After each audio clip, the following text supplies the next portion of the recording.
Coming up on today's show, we're going to talk about Bijan Robinson and the hype train because I am the conductor of it. Plus, he got compared to a really interesting player by Arthur Smith. Also, we'll hit on Kyle Pitts and maybe a Jeff Okudah breakout season in the mix here. But Bijan is getting some major hype from his head coach, Arthur Smith, and that should come as no real surprise. Like, Arthur Smith was, I'm sure, deliriously happy when they drafted Bijan Robinson for a head coach that wants to run the football, and that's going to ensue a lot of success for Arthur Smith. But the praise is coming in. So head coach Arthur Smith compared Bijan Robinson to Cordarrelle Patterson.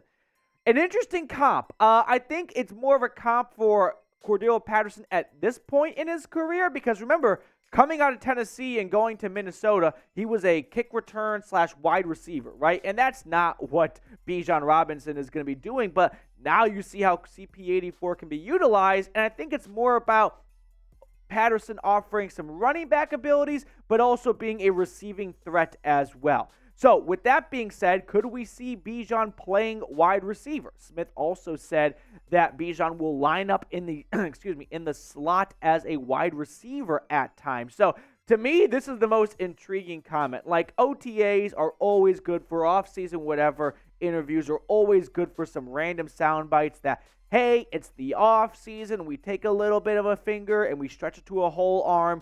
But playing in the slot, now that I did not foresee when they drafted him back in April. Now, he has a lot of experience in the receiving department, right? In Austin, he had 805 career receiving yards and 8 touchdowns. You got to remember that college teams do not always utilize players best to their skill set for when they get to the pros. They do what's best for the team, right? You often see offensive lines in college put their best player at left tackle, even if they're maybe more of a guard in the pros, right? The best corner is always going to be an outside corner, so on and so forth. So Bijan didn't get a ton of looks. I mean, still 60 grabs in 31 games, but when he did get the opportunity, an average of 13.4 yards a catch, he made the most of it. Plus, Atlanta, I mean, this has been the broken record of this channel, if you will, needs to add more talent to the wide receiver room. I thought that might be through free agency or a trade, but maybe it's by kind of shuffling the deck a little bit and testing out Bijan in the slot, putting Tyler Algier in the backfield, and just maximizing your talent and getting London, Bijan, Pitts, and Algier, and maybe even Cordarrelle Patterson all on the field at the same time, and just letting your most talented players go out there and ball and play backyard football, basically. We've talked about needing another wide receiver, but if Bijan is in the slot, not too often, I'd hope, because he's best used as a running back, but if you want to put Bijan in the slot, put Cordarrelle Patterson and Algier in the backfield, and Drake London out wide, and Kyle Pitts as a tight end, you, like I said, are getting your best players on the field, and I think good things are going to happen when that happens. So, with that being said, let's talk a little bit about Kyle Pitts because he might be under some pressure. Yeah, this kind of goes without saying at this point, right? Kyle Pitts, a top 5 pick. We still have yet to see him truly look like that number 4 overall pick. Unfortunately, a solid, promising rookie season was followed up with a IR-ending sophomore year. So, what does his third year in the NFL bring us? But while we wrap up on the Bijan Robinson talk, how excited are you for Bijan? Scale it 1 to 10. I'm at a 9.1. I'm going to let him fill in the rest of that because I don't want to just absolutely say he's a, bust-proof type player, but he's really as close as it gets. So pencil me in for a 9.1 on the Bijan Robinson hype train down in ATL. Now let's talk about Kyle Pitts here. So Bleacher Report named Kyle Pitts as someone who is under a lot of pressure in 2023. They identified a player for all 32 teams, and no surprise, they went with Pitts, which they could have gone with someone like Desmond Ridder. It's always easy to kind of go with the quarterback, and for that reason, I kind of agree, because Kyle Pitts is not solely to blame for not really emerging all that much when he was healthy last year. For a couple, off-the-bat things, you never saw him and Mariota really develop a connection down the field, right? I remember the Seahawks game, for example. Mariota looked at Kyle Pitts a couple times down the field, but the two of them never really connected and were never quite on the same page of throw it on this side of my shoulder or this side of the shoulder. Or if the safety is lining up over there, I'm going to run over there, right? Those type of just cerebral telepathic things like twins have pre-snap, they never really were on the same page. And hopefully that changes with Desmond Ridder. But Arthur Smith also did not utilize Kyle Pitts as you would think a team would do when they pick a tight end at number 4, right? He didn't really have him go out and just play man-to-man like, Jackie Moon style, I'm open only if you want it. He had him do a lot of flood zone coverage or flood zone routes of just crossing across the defense and not really letting him utilize his elite athletic ability. So when you're drafted 4th overall over Jamar Chase and others, you have to produce, right? At one point, some point or another, you have to just shut everyone up and put up big numbers. And in his career, the yards and the receptions have been there. 27 games played, 1,300 yards. Those aren't bad numbers.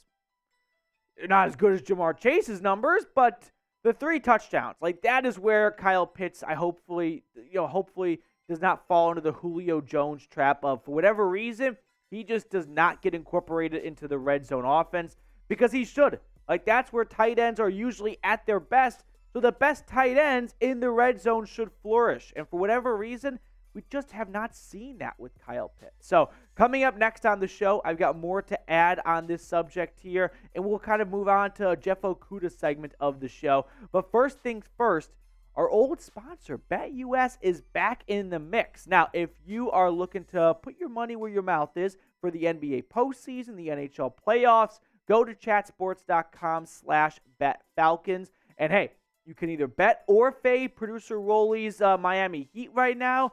He was all in on Heat on 4, and now he's all in on Celtics in 7. So we'll have to wait and see. But make all of your picks over at chatsports.com/betfalcons. You must use that link with our promo code Falcons125, and they will give you a 125% deposit bonus. Now, bringing Mariota more into the fold here. I get that Mariota missed Pitts a lot, right? But you just can't not put up those numbers in 2 of his first 3 years, right? You can't see excuses continue to stack up and build on one another going into year 3 because ultimately players are taken in the first round because they tend to overcome excuses, right? When teams have shortcomings, first-round talent is supposed to get them across that hurdle even if they don't have all the necessary personnel to do it. That's what first-round talent is all about, right? Where, hey, we know we don't have maybe the most consistent quarterback play, but we're taking you at number 4 overall, Mr. Pitts, because we believe you can overcome that hurdle for us. Again, it's not all on Pitts, and it wasn't quite all on Mariota, but at some point, when you're picked number 4 overall, the expectations are very high, and you're supposed to overcome those types of shortcomings in other areas. Now, this is what Gary Davenport said on Kyle Pitts. The talent isn't a question with Pitts, and to a significant extent, his success is reliant on Desmond Ridder improving as a quarterback. But if Pitts pulls another vanishing act in 2023, it won't really matter why. All that will matter is a top 5 pick not producing twice in 3 years. I'm sure everyone watching right now would love to see Kyle Pitts work out and would love to see him really be that next Travis Kelce or Rob Gronkowski. And go look at their stats. But in the first, year or 2 of their careers, I think you might be surprised to see the first season or 2 for Travis Kelce and then where he ended in his career. So I am not punting on Kyle Pitts. The connection with the quarterback has to get down this offseason. He has to get into a rhythm with Desmond Ridder. And then Arthur Smith has to use him like you should use a 4th overall pick, right? Get him a lot of targets. Get him the football. Get him in routes where he's most comfortable. And not just having him do these dink and dunk things that practice squad tight ends could do. Now, let's switch gears and talk about Jeff Okudah potentially having a breakout season. Atlanta landed another top 5 pick in the draft via trade, and Jeff Okudah, he's got a lot to prove this season for himself, his career, and of course for this Falcons secondary. But first things first, if you are looking for some 2023 Falcons coverage once that season finally rolls around, we are your spot. Plus, we have been in that tedious sub battle with our Vikings channel. It's been a seesaw effort back and forth, but right now we have a very slim lead, but we need more subscribers to help us get some separation between us and the Vikings channel here at Chat Sports. So let's get to 12,500 subscribers from today's video.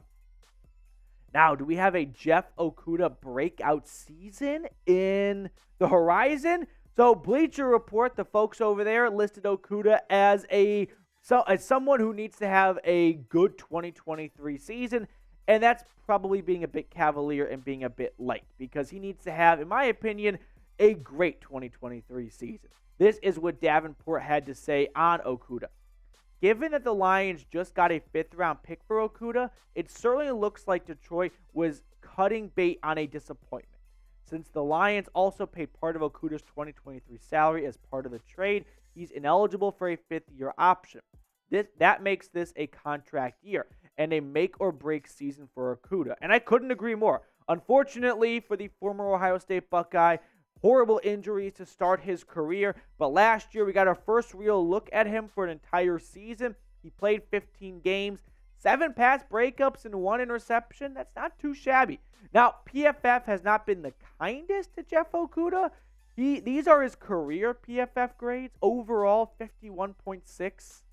Yikes. If you're looking to compare it to like your typical school grading system, I like to say for PFF, just add 10, and that's kind of what the letter grade you get in high school.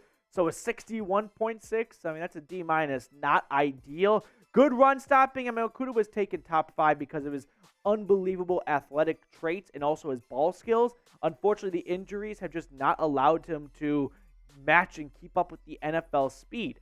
Now, the Falcons cornerback room did a massive revamping this offseason, right? You added Okudah via trade, Hughes via free agency, Clark Phillips via the draft, and you added some more players as well and re-signed some guys. So a lot of improvements, a lot of reshuffling, a lot of changes, moving on from Casey Hayward with 1 year left on his deal. And the Falcons, they trust Okudah to be that CB2 alongside A.J. Terrell. Otherwise, I think they might have gone a bit earlier for a cornerback in the draft, but they waited. They found Clark Phillips, who I think is going to start at the nickel, and maybe he moves outside. But Okudah needs to prove he can be a CB2, right? And let's work from there, right? And then maybe he can get back to being the CB1 the Lions thought they were getting. But for now, he needs to look like a CB2. He needs to look like a player who can be trusted and not be a liability. So do you believe in Jeff Okudah? T for trust or D for don't? Anytime you're talking about a former first-round pick, they're going to get more benefit of the doubt than, say, a 7th-round pick would be. The stats and the numbers haven't really shown that he warrants a ton of trust, but he's got the traits. He's got the athleticism. He's got the skill. We just need to see him put it together and for him to really get comfortable in a situation or a scenario, because he hasn't had that so far in his NFL career. Now, if you enjoyed today's video, make sure to subscribe. We're always getting Falcons content out to you. So if you are looking for a Falcons YouTube channel, you have stumbled across the right channel. Hit that sub button down below.